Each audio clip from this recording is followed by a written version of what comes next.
안녕하세요. 김태훈의 현명한 주식 투자 방송 시작하겠습니다. 오늘은 전반적으로 시장이 나쁜 그런 상황에서 그래도 몇 종목이 눈에 띄고 있는데 대표적으로 이지가 눈에 띄고 있죠. 이지는 고급 산화체를 우리나라에서 제일 많이 생산하고 있는 시장 점유율 1위 업체입니다. 근데 이 업체가 오늘 그 시장에서 플러스를 내면서 강하게 상승해주고 있는 이유는 시장 내에서 LFP 배터리에 대한 수요가 늘어나고 있기 때문에 여기에 원재료로 사용되는 핵심 소재로 사용되는 이 고급 산화철을 이지가 생산하고 있다는 게 부각이 되고 있는 겁니다. 이 LFP 그 배터리와 NCM계 배터리의 차이는 이 어떤 소재를 사용하느냐 이게 가장 크죠. 그 리튬에다가 인산철을 쓰는 이 LFP 배터리는 말 그대로 원재료가 철이기 때문에 가격이 쌉니다. 싸고 또 자원이 또 풍부하죠.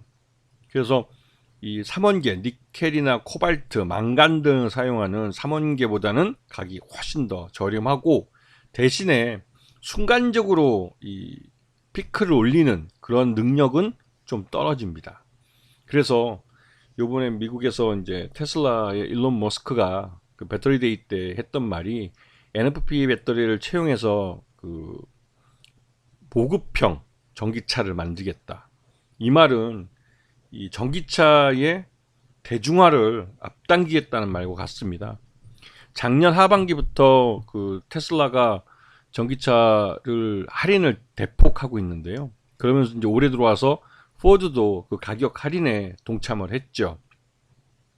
미국 GM은 뭐 말은 그 동참하지 않겠다, 가격 할인에 동참하지 않겠다라고 했지만 사실은 주 거래처인 그 SK온 배터리를 납품하는 SK온에게 그 이런 그 가격 할인을 요구하는 그런 목소리가 들리고 있습니다. 그러다 보니 전반적으로 이 전기차 배터리 가격을 낮춰야만 전기차 가격이 낮아지는 그런 구조를 갖고 있기 때문에 어떻게든 이 전기차 배터리 가격을 낮추려는 움직임들이 있습니다. 그래서 테슬라가 선택한 방법이 NFP 배터리를 채용해서 전반적으로 이 전기차 가격을 낮추겠다는 전략을 쓰고 있는 거죠. NFP 배터리가 예전에는 그 중국 차들에 주로 많이 사용이 돼서 뭐 성능이 떨어진다, 뭐 가격이 싼 싸구리 차에만 사용된다 이런 말이 있었지만 그 상대적으로 그 피크 속도를 나타내는 그런 게 좀 떨어지지만 그래도 뭐 어느 정도 한 400km, 500km 한 번 충전해 갈 수 있는 그 정도까지는 NFP 배터리로 기술이 시연이 가능한 상태이기 때문에 전기차를 대중화하는 데 있어서 NFP 배터리가 이 NCM계 배터리보다 훨씬 가격이 싸다는 측면에서 유리하다는 거죠. 자, 이 산화철은 이지가 생산하고 있는 산화철은 우리 산업 각지에 요소에 사용되고 있는 핵심적인 이 소재입니다. 지금 뭐 각종 코어라고 해서 자석류에는 핵심적으로 많이 사용되고요.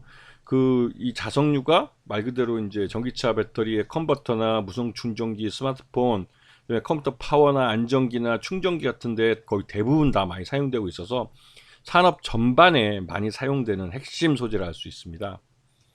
그리고 이제 이지는 뭐 박지만이라고 하면 이름 뭐 좀 연식이 되시는 분들은 옛날에 박정희 대통령의 아들이라는 걸 다 기억하실 거예요. 유경수 전 대통령의 그 동생이기도 하죠. 근데 이 박지만 씨가 대표이사로 있는 그런 회사입니다. 자, 그리고 주요 산업으로는 역시나 이제 주력인 산화철, 그다음에 에너지 환경 사업을 하고 있고, 그다음에 무역업도 하고 있고요.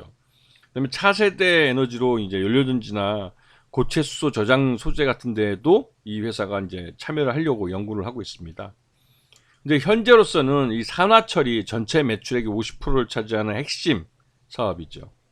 그리고 이 산화철에 대한 수요가 점점 늘고 있어가지고 매출 내용은 더 잘할 수 있는, 그러니까 외형을 키우면서 수익성도 키울 수 있을 거라고 기대가 되고 있는 회사입니다.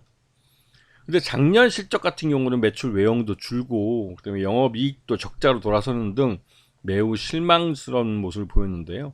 이게 그도 그럴 게 이제 포항제철 원재료를 받는 포항제철이 이제 수몰이 돼버렸죠. 물에 그 수혜를 받는 바람에 그런 부분에서 좀 손실을 본 것 같기도 하고요.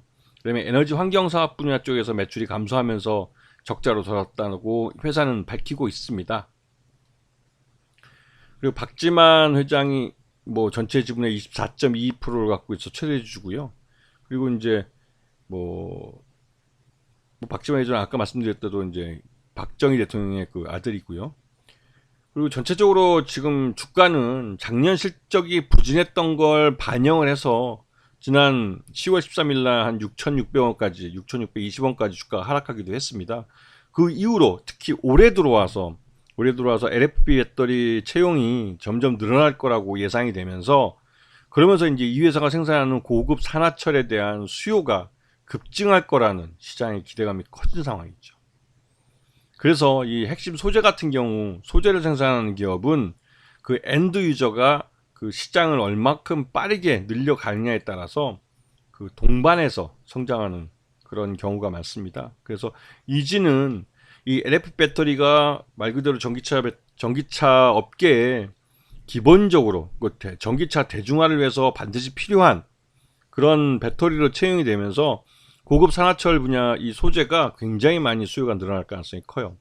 그렇기 때문에 그런 부분에서 이지는 새로운 실적 개선의 지평을 갖다고 볼 수가 있습니다. 지난번에 제가 올해 들어와서 1월 달에 제 블로그에는 미리 글을 썼는데요. 근데 방송 녹음은 이제 해서 올리네요. 네, 눈에 띄어서 한번 올려드렸습니다. 그래서 이 핵심 소재 쪽은 기본적으로 경기가 좋든 나쁘든 이 후방 쪽 산업이 어느 만큼 그 성장하느냐에 따라서, 그리고 기본적인 그 시장 그 뭐랄까요, 캐파를 가져가면 거기에 맞춰서 실적이 꾸준히 따라가기 때문에 소재 쪽은 굉장히 안정적인 회사라고 할 수 있어요. 그래서 그런 부분에서 이지는 향후 LFP 배터리가 늘어나면 늘어날수록 실적도 또 순이익도 늘어날 수 있는 가능성이 높은 회사라고 볼 수 있습니다. 그런 면에서 관심을 갖고 봐야 될 필요가 있겠죠. 자, 오늘 방송 여기서 마치겠습니다. 감사합니다.